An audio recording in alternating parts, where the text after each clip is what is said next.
You have 15 minutes. Mr. Speaker. Mr. Speaker, thank you for according me this opportunity. From the onset, Honorable Speaker, the minority supports the motion on removal from office by impeachment of Honorable Rigathi Gachagua because, Mr. Speaker, he is unfit to hold office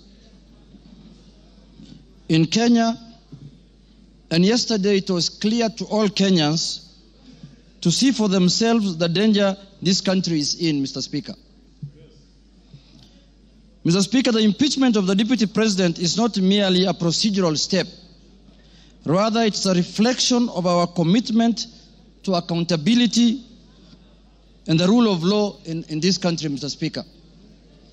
Honorable Speaker, the integrity of government and the stability of our nation is at stake, Mr. Speaker, as we speak this afternoon in this House, this evening, Mr. Speaker.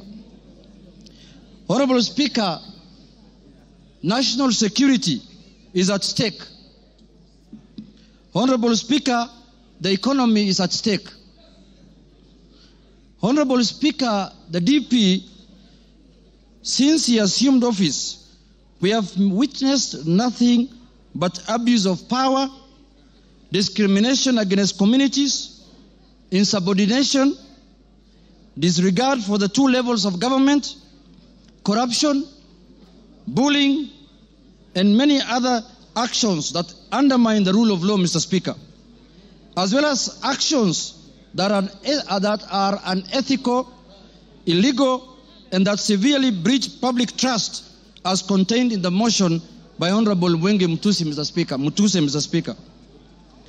Honorable Speaker, in supporting the removal of the Deputy President from office, we are rejecting the invitation by Honorable Rigathi Gachagua to accept tribal bigotry, Mr. Speaker, skewed resource allocation, and the exploitation and domination of minorities as fait accompli in Kenya, Mr. Speaker.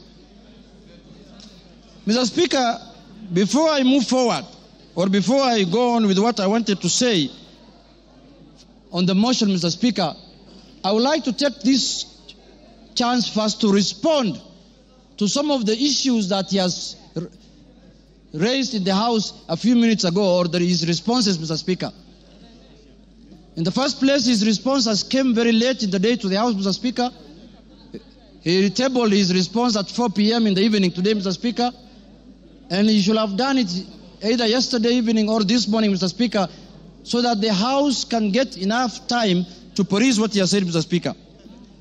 Mr. Speaker, one of the grounds that is being accused of Mr. Rigathi Gachagua for impeachment, Mr. Speaker, is the issue of what he calls shareholding, Mr. Speaker. He has said Kenya is a company with shareholding. But in his response, he comes here and tells the House that he did not mean that. What he meant is that he was talking about political parties, Mr. Speaker, and listed the political parties that have formed coalitions within Kenya Kwanza, Mr. Speaker, including Ford Kenya, ANC, PA, and all other parties that have formed what is called the Kenya Kwanza coalition, Mr. Speaker. Mr. Speaker, I want to contradict what he said by saying that political parties are national in nature. Ford Kenya is a national party. ANC is a national party. All the political parties that formed a coalition with Kenya Kwanza are political parties that are of national, Mr. Speaker. Mr. Speaker, in this country, under the Constitution, you are not allowed to form a tribal party. You're not allowed to form a religious political party, Mr. Speaker. You are not allowed to form a Mulima political party, Mr. Speaker. That is very clear in the Constitution, Mr. Speaker. And if the Deputy President is not aware of that, I can read out for him, Mr. Speaker. Under Article, Mr. Speaker, 91, every political party shall have national character as prescribed by an Act of Parliament, have democratically elected governing body, Mr. Speaker, and it also says in Part 2 A political party shall not be founded on a religious, linguistic, racial, ethnic, gender, or regional basis, Mr. Speaker, or seek to engage in advocacy of hatred, like what he does sometimes, on any such basis, Mr. Speaker.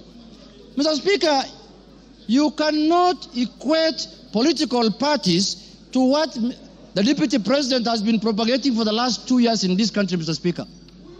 The Deputy President has told Kenyans in no uncertain terms that Kenya is a shareholding company.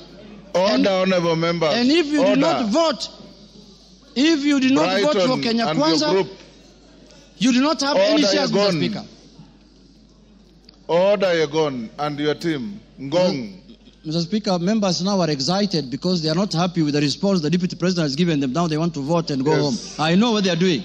I know, but let's prosecute the matter. We have to respond to the issues he has brought to the House, Mr. Speaker. Mr. Speaker, political parties are not equal to regional and ethnic, conglomerations that the Deputy President has been advocating for the last 2 years, Mr. Speaker. Mr. Speaker, I want to give him a good example like ODM. ODM has sent the other day 6 experts under the broad-based government, Mr. Speaker. 6 experts. Where are those experts coming from? One is from the coast. Beatrice School is from Turkana. Oparanya is from Western. The Attorney General is from Kisumu. Mr. Speaker, when he's talking about 30% of Fort Kenya and 30% of ANC, he thinks those positions were given to lawyers as a community, Mr. Speaker. When Fort Kenya is a national party, those positions belong to members of Fort Kenya who are in Mombasa, who are in Migori, who are in Kakamega, who are in Bungoma, who are in Eldoret. Fort Kenya has membership in all the country, has membership, Mr. Speaker. So, Mr. Speaker, that ground is not, he cannot controvert that ground by saying that he was talking about the power sharing within Kenya Kwanza. No, he was talking about ethnic groups, Mr. Speaker. He said this government was formed by 2 ethnic groups, and that's how they are going to share power, Mr. Speaker. So that ground stands, Mr. Speaker, and that ground is impeachable, Mr. Speaker, on the Deputy President. The other issue, Mr. Speaker, I want to respond to that he has raised here, Mr. Speaker, is the issue of national security. He said that the NSIS, Mr. Speaker, can be called out whenever they are out of order, Mr. Speaker. Mr. Speaker, the man Deputy President sits in the National Security Council, Mr. Speaker. He doesn't need to call out any government organ in the streets, Mr. Speaker, like the people who do their things in the streets, Mr. Speaker. He's a man who sits in every governance organ of this country, Mr. Speaker. All organs of government, all governing organs are also oversighted by committee of this House, Mr. Speaker. What happens, Mr. Speaker, in this country if every member of parliament goes out there castigating governing bodies and constitutionally created bodies of governance, Mr. Speaker? We are going to have anarchy in this country. Mr. Speaker, I am not convinced that he has answered in any way that question as to why he was castigating bodies like the NSIS and the police out there when he's the Deputy President of the Republic of Kenya. On that ground, Mr. Speaker, I feel he's impeachable on that, Mr. Speaker. He has not given us any sufficient answer to that question, Mr. Speaker. Mr. Speaker, the issue of Justice Maina. He said that he was not attacking her because of the judgment she rendered against him, Mr. Speaker. And he said that he had filed a petition with the Judicial Service Commission, Mr. Speaker. He who wants equity must come with clean hands. You cannot castigate a judge in the rallies, in burials, and then you want JSC to listen to you. You can't have both ways. If he wanted JSC to deal with that matter, if he was unhappy with the way the judge has handled his case, Mr. Speaker, he should not have castigated her in a burial, Mr. Speaker. He should not have talked about her in a very demeaning manner, Mr. Speaker. He should have kept his cool and filed his petition with the Judicial Service Commission, Mr. Speaker. On that account, Mr. Speaker, he has failed the leadership and integrity, Mr. Speaker, under the Integrity Act, Mr. Speaker, and on that account, he is impeachable, Mr. Speaker. My last point, Mr. Speaker, is the issue of the renovation of his house in Karen, or the official residence of the Deputy President Karen, Mr. Speaker. You remember the Deputy President, when he was assuming office, when he was taking oath of office at Kasarani, Mr. Speaker, the way he lectured us, the way he told us that they have inherited empty coffers, Mr. Speaker. There is no money in this country.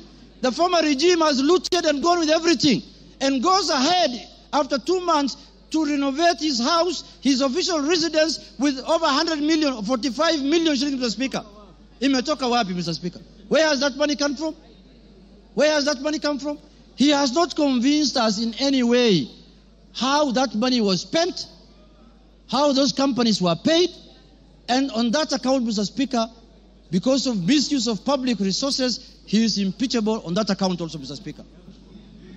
Mr. Speaker, I want to say this.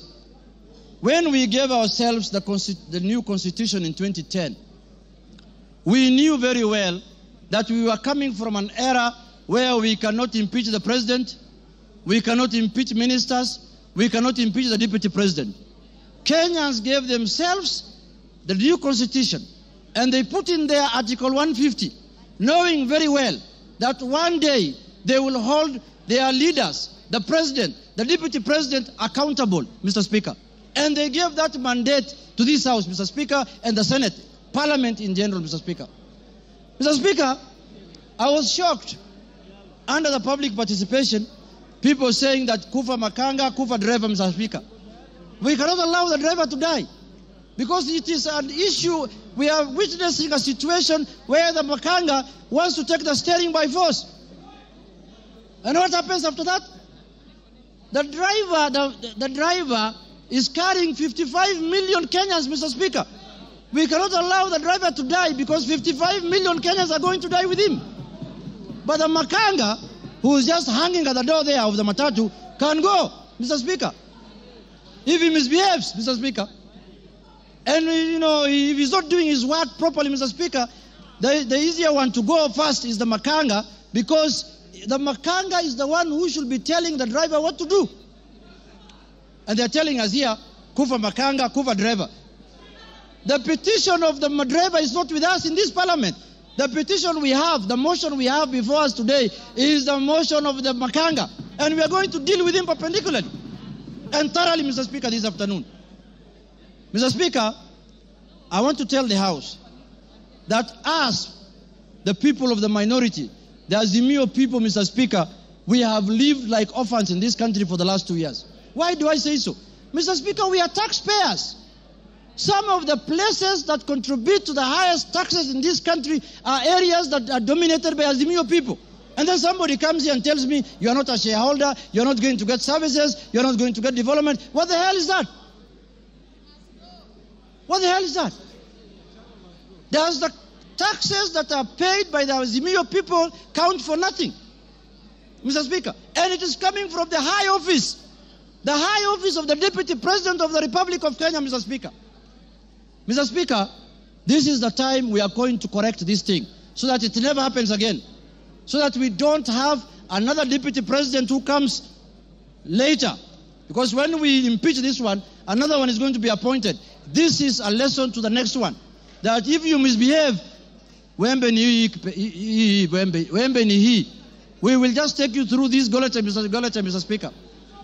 Mr. Speaker, I want to conclude by saying this. Let us not personalize offices. We don't have any ill will. We don't have any bad faith. We don't have anything that we are holding against the persona of Geoffrey Rigathi Gachagua, Mr. Speaker. We are dealing with the office of the Deputy President currently occupied by one Geoffrey Rigathi Gachagua, Mr. Speaker. The office holder. And let us not personalize. The office does not belong to him, does not belong to anybody. This is a constitutional office, and the Constitution has prescribed how to deal with you when you misbehave in that office, Mr. Speaker. So, Mr. Speaker, for Kenya to become cohesive, Rigathi must do what? Rigathi must? For Kenya to become cohesive.